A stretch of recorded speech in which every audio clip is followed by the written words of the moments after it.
I wasn't actually going to film this trip. My intention was to focus on my fishing and relax a little after the busiest summer of my life. But I'm glad I did bring the camera along, because if I didn't, you'd have never believed what happened. Okay, here we go. Oh wow, that is a chunk. Can you believe what you're seeing? I recently fished a lake that had been left alone by anglers for over 30 years.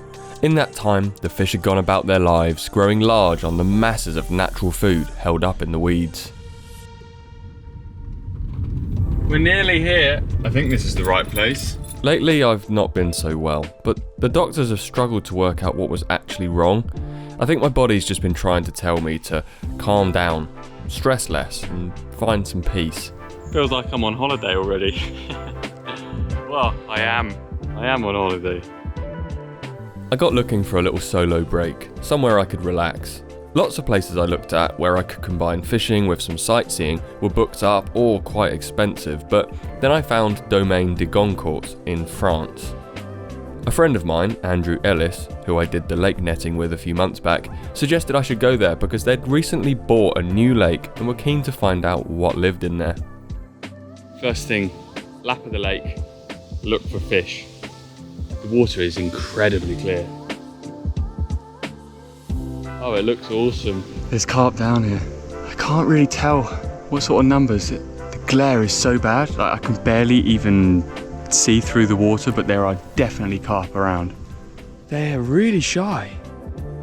My goal of the session was simple. Report back to the lake owners Pascal and Phil on what fish live in their new lake, film a video, explore the local area, and also relax and eat healthy so I get better and I stay well.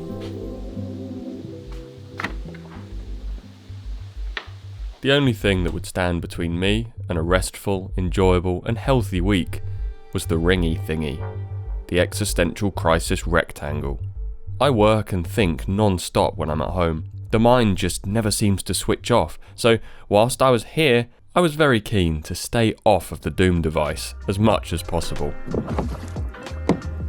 Woo! Let's go! It's actually a very weedy lake. As you'd imagine, this is where the carp were earlier, and that looks like carpy little hole. It's always worth exploring properly rather than just slinging rods out on the first spot you find, because you never know. I think I might have overdone it. I wanted it medium.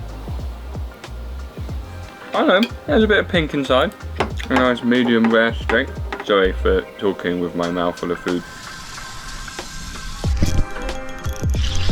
Yes, no way. First fish of my trip to France. Look at the colours on that perch. It's like the darkest perch I've ever seen.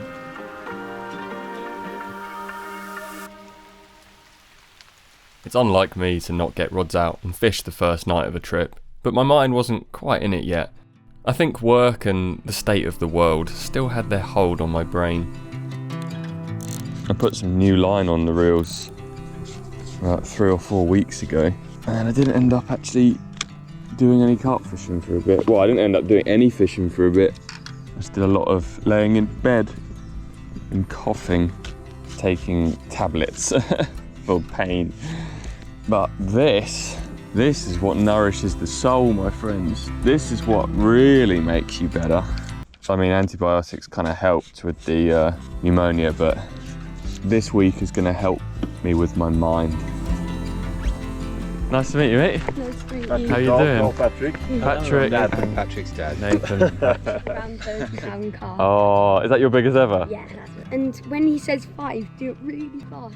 You know something? There's nothing that fires me up more than knowing that my work can have a positive impact on young people's lives. 2 rods in the water. Nice. Got 3 rods out in the lake. Sorry, I got 3 rods on the bank and the rigs are in the lake.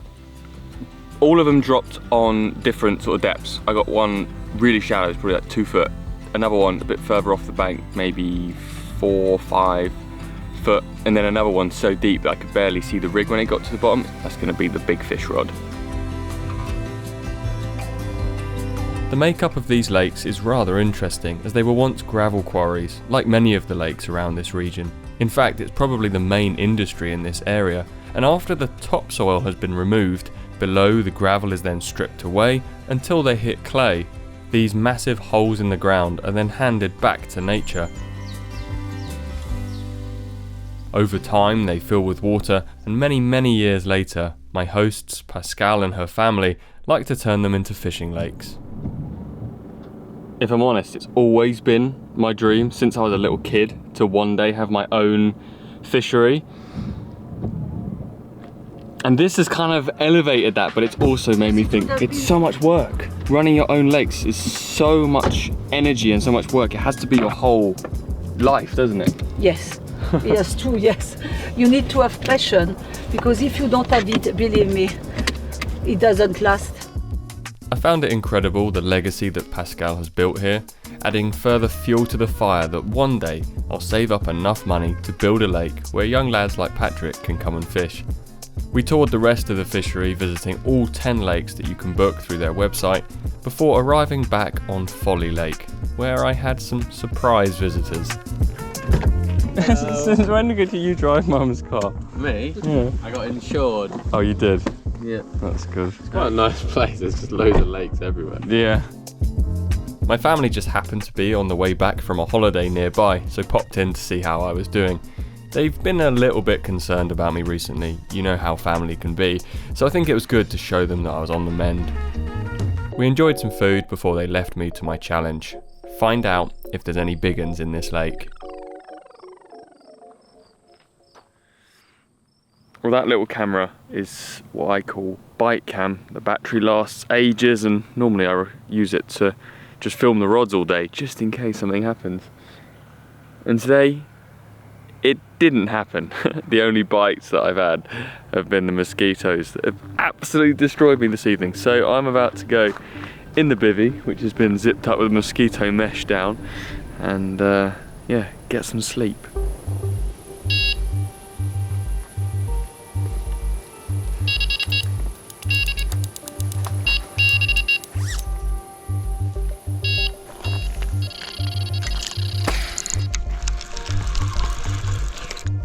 Fish on. My goodness, I am being destroyed by bugs. Either really heavy or it's snagged. Mate, this fish is so strong. Oh, it's a wicked one. Mate, that is a beauty. Alright, we can get him. We can get him. Yes! Yes! What a relief! Oh, that'll do, my friend. That will do. Oh, he looks awesome. Oh, when I was reeling it in, I thought it was a 20, then I thought it was a 30. Lift it out of the water and it's just beautiful. Oh, it's got to be a good 30 pounder, that. I don't know if you guys are seeing that okay, because my filming is a bit shoddy. Yeah, you could say that again. But what my camera work was clearly lacking, it seemed my fishing was making up for.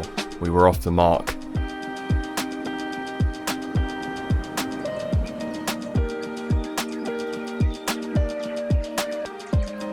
Morning. Slept pretty good last night. The first night, it was so hot and sticky, but last night, a little breeze came along, got a little bit cloudy, and yeah, it was quite pleasant actually. The fish had taken the bait on a shallow spot over on the far side where I'd seen most of the carp. But I just had a feeling about that deep hole, so decided to top it up with bait and treat myself to a bit of sightseeing for the day. Bye bye lake. Door open. Oh, my door's open. Shoot.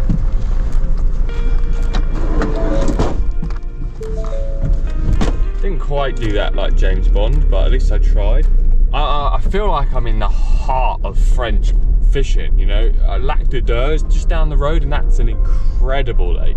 I'm actually on holiday. First time in my life where I'm promising myself that I'm not going to do any work other than a little bit of filming and a bit of writing for my book. That's cool. Yeah, it looks like it goes on forever. Oh, look at that. You know, some places just give you a feeling. This place is giving me that feeling. That discovery, that there's maybe 100-pound carp in here. Biggest in the world. At 19 square miles, Lac de Deux is the largest man-made lake in the whole of Europe and offers some very challenging fishing. My mate Samir fished it a while ago and the scenes have stuck with me ever since. Whilst this probably wasn't the time to start a crazy European campaign of my own, I couldn't help but want to fish it one day. I have no idea what the signs were saying. I tried to translate them to work out if I can fish here or not, but I'm just going to keep exploring, see if I see some other fishermen and then maybe have a chuck for perch.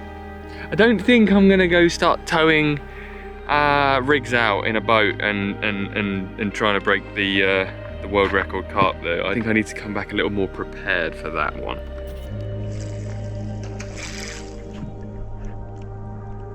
Did you guys just see that a carp just jumped out? Just out there. Okay, a bit further than, I don't know why I'm chucking a lure at it. Of all the things I expected to see, a carp on Lac de Deux. And my day of sightseeing wasn't over just yet, as I'd been invited by Pascal to visit the family home. So that's my parents' house, is where I was born. Here I met her mother and her nephew Nicholas, who wanted to show me the other side of the family business. So the grapes are nearly ready. Yeah, they are. I'm not sure they are sweet enough right now to try. The world's most famous grapes. Maybe. They're good enough, you can try. Tastes like a grape. But a sweet grape, yeah, I'll give you that. So the more sunny it is, the sweeter the grape. Yeah, precisely. So Yeah, no, don't challenge. I really tasted it. Yeah, it's actually the first time I've ever drunk champagne. Really? In my life. The first time you drunk champagne? With lovely people and a bottle of their finest work, life was good. But it's easy to forget how we got to this point. They showed me a letter, a link to a dark time in France's history. The words acknowledged Pascal's grandfather's heroism during World War II, when France was occupied by the Nazis. In the field we were just stood in, a US plane, crewed by Commonwealth officers, was struck and destroyed by the opposition, leaving very few survivors. Under the occupation, Pascal's grandfather was meant to alert local enforcement to come and deal with the soldiers, but instead he took them in and buried those who'd died. He hid the parachutes in his barn and kept quiet about the whole ordeal, despite the great risk to himself and his family. Hearing these stories brought to me a realization that the world I'm in today, the freedoms and peace I get to experience, was built on the bravery and risks taken by those who came before me. I got a bit more than I bargained for. I got a history lesson, I got a much deeper understanding of champagne, I got a good taste for champagne. Might have had a couple too many cups of that stuff. Really got to know a quite beautiful family who have a very unique way of life out here. Right then, back to the fishing. I'd seen a couple of larger fish, including one really big mirror, so headed out in the boat to try and stalk it out with bread. Whilst drifting over the deep hole, I thought I'd try for a predator with the lure rod. I don't know why, I just thought I'd catch a little perch out of that hole straight away.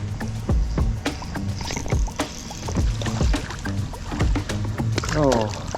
Quite suddenly, the carp had appeared, and it looked to me like they were following or chasing the perch.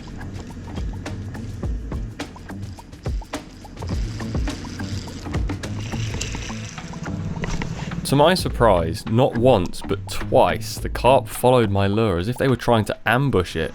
This is crazy. But quickly, the shoal drifted away, and I decided it was about time I got my rods back on the spots. I'm gonna drop a spinner rig, of all things. I actually really rate them, man. Since Tom Stokes gave me one when I was at Gigantica, and I caught, I think, 3 fish on it. I've been like, wow, okay. And over the top of that, I'm going to do some sweet corn and cell boilies. Bosh. I was now beginning to settle into holiday life. They say that it can take a few days for the mind to change over from its busy state to relaxed mode. Maybe the champagne had helped a little with that. However, the fishing was kind of tricky. I felt like I needed to try something new. With the fish I'd seen spending a lot of time near the surface, the next day I decided to throw 3 zigs out, as well as an underwater camera to try and better understand what was actually going on down there.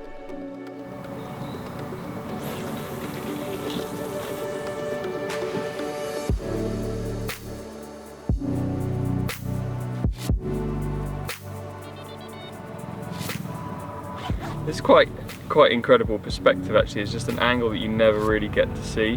Fish eye view. Oh wow, look, carp. Oh, what's that? Zoom. That is a grass carp. Okay, so apparently there's grass carp in this lake. That is so cool. This is awesome. They're swimming all around the camera. What? By evening I'd given up on the zig fishing, but I had in some ways completed the challenge set by the owners. We did now have a better understanding of what lived in the lake, but getting footage of fish isn't quite the same as catching one. And I had one last card hidden up my sleeve, the deep hole in the middle of the lake, the spot that I'd baited for 5 nights in a row, and I don't know why, I just had a gut feeling that at some point the fish would turn up there. This is now night, well, it's my last night, so no more time left after this. I'm off early in the morning, or relatively early. I'll still probably have a nice bit of a lie-in. Here we are, this is it, last night, boom. This is where I go catch a big one. Come on. Oh man, I really want this one in the net. It's literally come all that way and it's got me stuck in the weeds down there. Okay, here we go. It's moving. Oh wow, that is a chunk.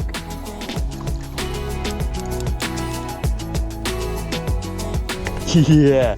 Oh, that's what we came for, baby. I want to know how heavy it is. I mean, it looks like it could be a 40. Yep, 42 pounds. I wasn't getting overexcited. It actually is a 40. Yeah. Can you believe what you're seeing? Oh, I can't believe what I'm holding. A 42-pound immaculate mirror. Probably never caught before, and on a trip which I wasn't even going to bother filming. We did it, guys. Thanks for watching. See you back on the channel soon.